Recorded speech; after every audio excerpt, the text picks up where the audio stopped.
नुपीसिना लाउबसिदा मयामसि होपजिलग गारिसि नुंगना थार मतुंगसिदा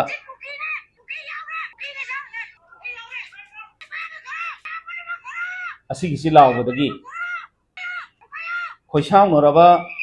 प्रजासिंसिना गारिसि तानबदे गारिसि नुंग थाबा होरपदगी टेलीफोन दा पाउ पिनरगा थिनुंगै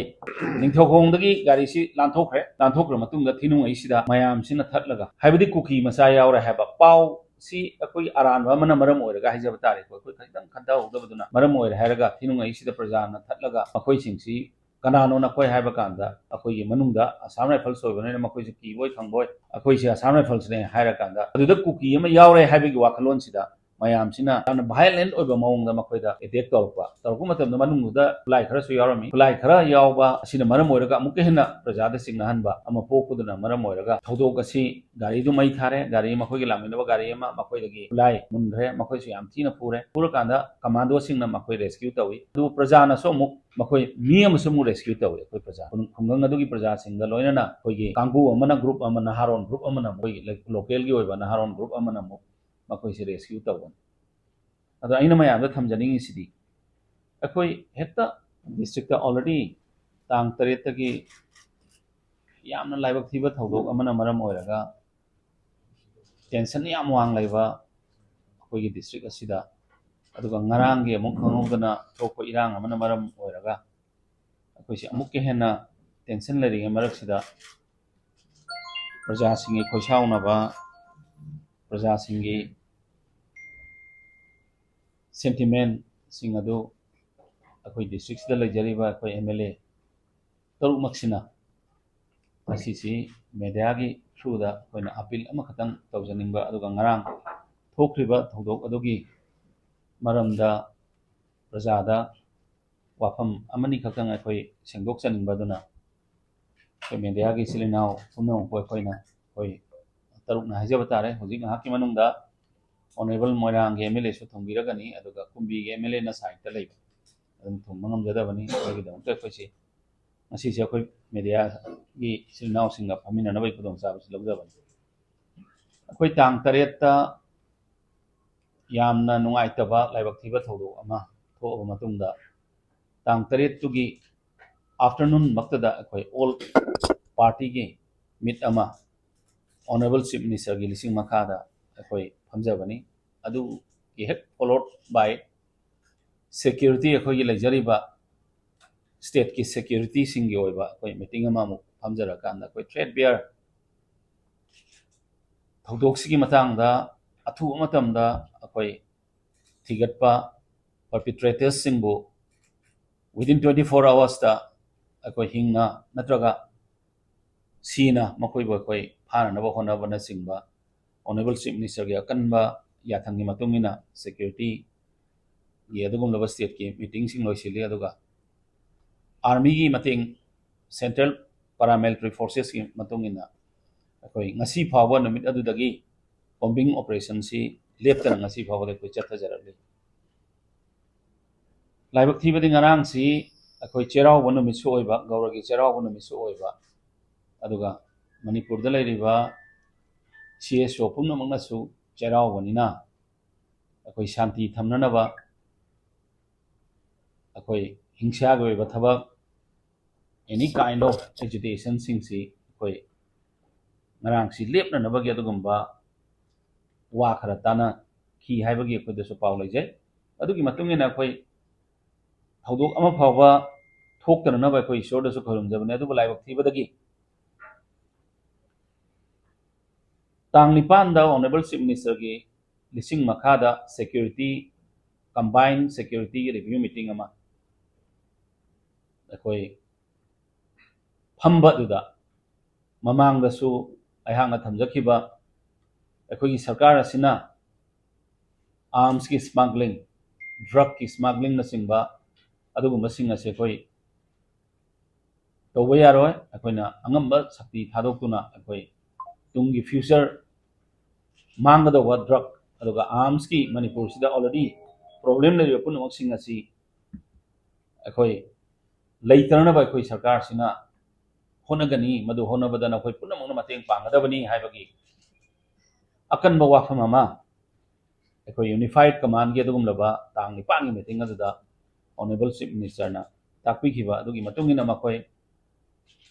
ꯁꯦꯟꯇ꯭ꯔꯦꯜ ꯐꯣꯔꯁꯦꯁꯁꯤꯡ ꯑꯗꯨꯒ ꯁ꯭ꯇꯦꯠ ꯐꯣꯔꯁꯦꯁꯁꯤꯡꯒ ꯅꯤꯡꯊꯤꯖꯅ ꯀꯣꯑꯣꯔꯗꯤꯅꯦꯠ ꯂꯩꯅꯔꯦ ꯍꯥꯏꯔꯒ ꯑꯣꯄꯔꯦꯁꯟ ꯚꯦꯂꯤꯗ ꯑꯃꯁꯨꯡ ꯆꯤꯡꯗ ꯆꯠꯊꯕ ꯂꯦꯞꯇꯦ ꯑꯗꯨꯕꯨ ꯉꯔꯥꯡ ꯑꯦꯌꯔꯄꯣꯔꯠꯇ ꯉꯔꯥꯡ ꯇꯥꯡ 14 ꯑꯦꯄ꯭ꯔꯤꯜꯒꯤ ꯑꯁꯤꯒꯨꯝꯂꯕ ꯅꯨꯃꯤꯠ ꯑꯁꯤꯗ एयरपोर्ट पुंग 10:30 ताब मतम अदुदा अखोगी सोर्स खरदगी पाव फंगबदगी तुलिहल एयरपोर्ट सिदा थीब हुंबगी थबक खर चथबदा अखोई CISF अमसुंग एयरपोर्ट लेरिबा पुलिस सिंग लोयना अदुगुम थी हुंबा चथब मतमदा ड्रग पेडलर मफाई माकी ममिंगसी मोहम्मद सबीर अहमद कौवा कोकतादगी मंगोंदा इंटरोगेशन तब महंगा कोकता सिदा ड्रग मयाम खुलाइग लेहौरी हाइबदुदा अखोई मधु थीब ओइना असम राइफल्स की कांगू अमा मखोइसी तिदि माइकैदा हाइथब क्वाक्ता रोमदा हाइथब मतमदा कोई कम्युनिकेशन खरा गैप लेहौबा हाइजब ताय कम्युनिकेशन खरा गैप लेहौबदगी मखोइना मणिपुर पुलिस का मखोई पुन्ना चटमिनागदौबदु चटमिनादबदा निंगथौखोंग खरा हाइथरक मतमदा मफम अदुदा चेक तौबा नुपी खरा लेरंबदुना एखोई गाड़ी से खामो है खाम हेक येंग अखोई चिंगमी की मसक मानब मी याव मीसी चांदेलदगिने असम राइफल्स मासी नागा मचानी अदु नुपीसिना लावबा नुपीसिना लावबसी कुकी मचा में यावरे गाड़ी मनुंग कुकी मचा में यावरे है माना लावबसीदा नुपीसिना लावबसीदा मयाम से हब्जिलग गाड़ी से नुंगना थार मतुंग सिदा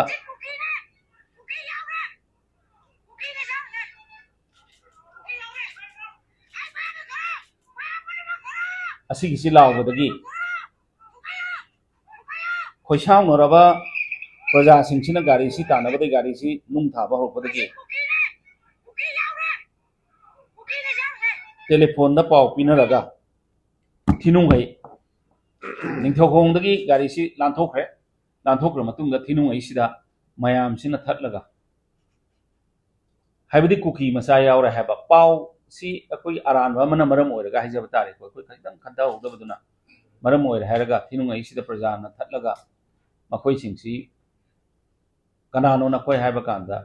अखोई मनुंगदा असम राइफल्स ओइबने मखोई से कीबोय खंगबोय अखोई से असम राइफल्स ने हैरा कांदा अदुदा कुकी अमा यावरे हैबगी वाखलोन सिदा मयाम सिना